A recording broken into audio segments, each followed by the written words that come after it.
Hello friends, welcome to Richu's kitchen. இன்றைக்கி நம்ம கிச்சனில் இறால் எப்படி க்ளீன் பண்ணுறது தான் பார்க்க போகிறோம். ஸோ நான் வந்து இன்றைக்கி 1 கிலோ இறால் எடுத்திருக்கேன். இது எப்படி ஈஸியாக குயிக்காக க்ளீன் பண்ணலான்ட்டு இந்த வீடியோவில் பார்க்கலாம். ஃபஸ்ட்டு இறாலை வந்து லைட்டாக தண்ணியில் அலசிட்டு அதுக்கப்புறம் க்ளீன் பண்ண ஆரம்பிக்கலாம். ஏன்னா அதில் வந்து நிறைய டஸ்ட்டு வந்து இருக்கும் நம்ம வாங்கிட்டு வரப்போ.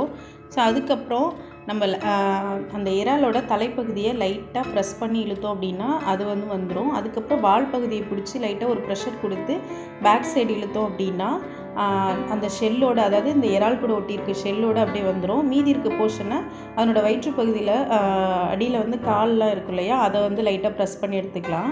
ஸோ அதுக்கப்புறம் பார்த்திங்கன்னா இந்த மாதிரி அதனோட முதுகு பகுதியில் வந்து குடல் இருக்கும். ஸோ அது வந்து நம்ம வந்து சாப்பிடக்கூடாது. அது வந்து சாப்பிட்டோம் அப்படின்னா நம்மளுக்கு வந்து டைஜஷன் ப்ராப்ளம்லாம் வரும். ஸ்லைட்டாக அந்த மேலே வந்து கீறி விட்டுட்டு, நகத்தை வச்சு கீறி விட்டுட்டு அந்த லேயரை பிடிச்சி லைட்டாக இழுத்தோனாலே வந்துடும். ஸோ இது வந்து கண்டிப்பாக நம்ம இறால் க்ளீன் பண்ணுறப்போ எடுக்கணும். நம்ம கடையில் கொடுத்து க்ளீன் பண்ணி வாங்கிட்டு வரப்போ இந்த பகுதியை வந்து மேக்ஸிமம் எடுக்க மாட்டாங்க. ஸோ அதை வந்து நம்ம பார்த்து அதை க்ளீன் பண்ணி வாங்கிட்டு வரணும். நம்ம வீட்டில் க்ளீன் பண்ணுறப்போ இந்த மாதிரி அதையும் சுத்தமாக எடுத்துடணும். அதுக்கப்புறம் அடிப்பகுதியிலையும் பார்த்தோம் அப்படின்னா அந்த மாதிரி பிளாக் கலர் லேயர் வந்து இருக்கும். ஸோ அதையும் க்ளீன் பண்ணி எடுத்துடணும். ஒரு சில இறாலில் வந்து ரொம்ப மைன்யூட்டாக இருக்கும். ஸோ அதை நம்ம வந்து க்ளீன் பண்ணி எடுக்க முடியாது. இது வந்து கொஞ்சம் மீடியம் சைஸ் இறால், அதனால் மேக்ஸிமம் அந்தளவு இல்லை, ரொம்ப லைட்டாக தான் இருந்தது. கொஞ்சம் பெரிய இறால்லாம் பார்த்திங்கன்னா நல்லா திக்காக இருக்கும். ஸோ அதையும் நம்ம வந்து க்ளீன் பண்ணி எடுத்துடணும்.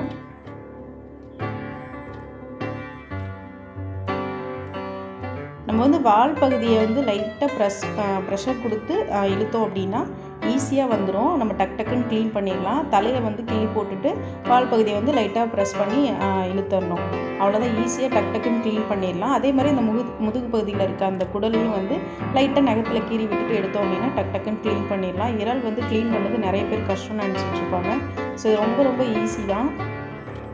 நம்ம வந்து ஒரு 2-3 தடவை வாங்கி க்ளீன் பண்ணோம் அப்படின்னா நமக்கு அது வந்து பழகிரும். ஸோ டக்குன்னு நம்ம க்ளீன் பண்ணிடலாம்.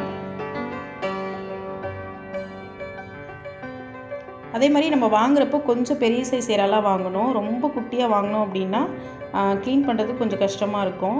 கொஞ்சம் மீடியம் சைஸ் இல்லைனா பெரிய சைஸ் வாங்கினோம் அப்படின்னா க்ளீன் பண்ணுறது நமக்கு ஈஸியாக இருக்கும்.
இப்போ இது எல்லா இறாலையும் நம்ம சுத்தம் பண்ணி எடுத்தாச்சு. இதை வந்து தண்ணியில் ஒரு 4-5 தடவை நல்லா வாஷ் பண்ணிவிட்டு எடுத்து வைக்கணும். அந்த தண்ணி வந்து நல்லா தெளிவாக இருக்கணும். அது வரைக்கும் நம்ம வந்து இறாலை வந்து நல்லா க்ளீன் பண்ணி எடுத்துக்கலாம். அப்போ தான் அந்த ஸ்மெல் வந்து இல்லாமல் இருக்கும். ஸோ எல்லாத்தையும் க்ளீன் பண்ணி எடுத்ததுக்கப்புறம் நம்ம கொஞ்சமாக உப்பு, மஞ்சள் தூள் போட்டு கொஞ்சம் ஒரு 20 மினிட்ஸ் மேரினேட் பண்ணிக்கலாம். அதுக்கப்புறம் நம்ம வந்து குக் பண்ண ஆரம்பிச்சிக்கலாம். உங்களுக்கு இந்த வீடியோ பிடிச்சிருந்தால் மறக்காமல் சேனலை சப்ஸ்கிரைப் பண்ணுங்கள், லைக் பண்ணி ஷேர் பண்ணுங்கள். தேங்க்யூ.